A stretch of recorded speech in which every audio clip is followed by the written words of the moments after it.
Okay. Good afternoon, everyone. We are masterminds, and we are here to discuss about whether the concept and execution of by Sproutle is viable or not. Imagine you're a parent and you have a kid who's suffering from a chronic illness, and you have the slightest hope that you can make its life a little better by buying a product like this. Wouldn't you go for this? That's what makes this product effective. And our research also showed that for many, many years, the educational toys have always been the largest selling toys in the market for kids below the age of 10.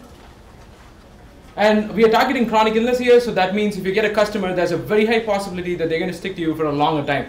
So that's a major advantage, and we already know it's a niche market. So considering all this, we think it's the concept is good. We're going to say yes to the concept. As for the execution itself, we're talking about Jerry the Bear. We think it's not also a toy, but it's also a companion because it mimics what the other children are going through. It's simple, and our research has shown that for a toy to be effective, it has to be simple and doesn't require parents' assistance. It's also a mix between traditional toys and technological toys, which makes it gives it the advantage. Its cost is also relatively insignificant if you compare it to the cost of treating diabetes itself. And the software that goes inside Jerryberry, we think it gives flexibility in terms of we want to add more or remove some of the features. Based on our research, we use Porter's 5 forces analysis. The first one is supplies power. We thought that there are lots of companies in China or maybe India, they can produce the bear or they can produce the technical part, but the company doesn't want to change it all the time. So this is a medium power that they have over the company.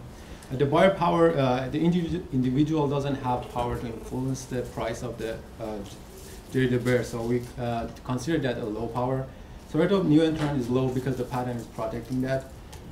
Threat of substitute, there are substitutes like books or training sessions. They can have power, but they are not as effective as Jerry the Bear, so we consider that medium.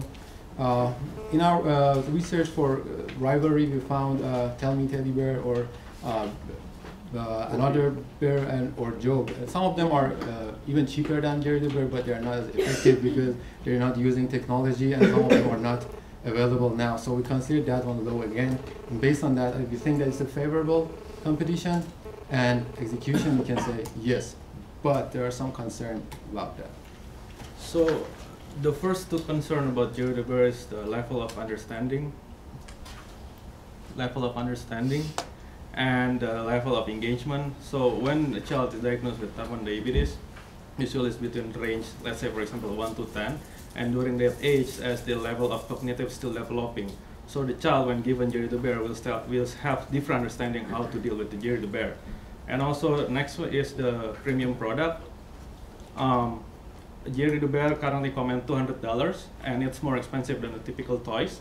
And also there is no direct proof that the insurance will cover Jerry the Bear cost.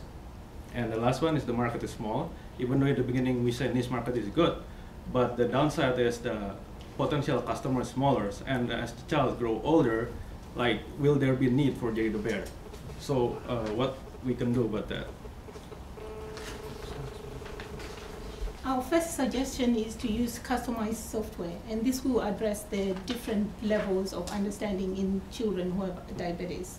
Gamification will also try and address the increase in interaction with Jerry the Bear, and also the subscription business model will encourage parents who are hesitant to try Jerry the Bear. We also recommend expanding to other diseases, and one of our recommendations is Down syndrome. We feel like Down syndrome has different levels of severity, and this is a good model for Jerry the Bear.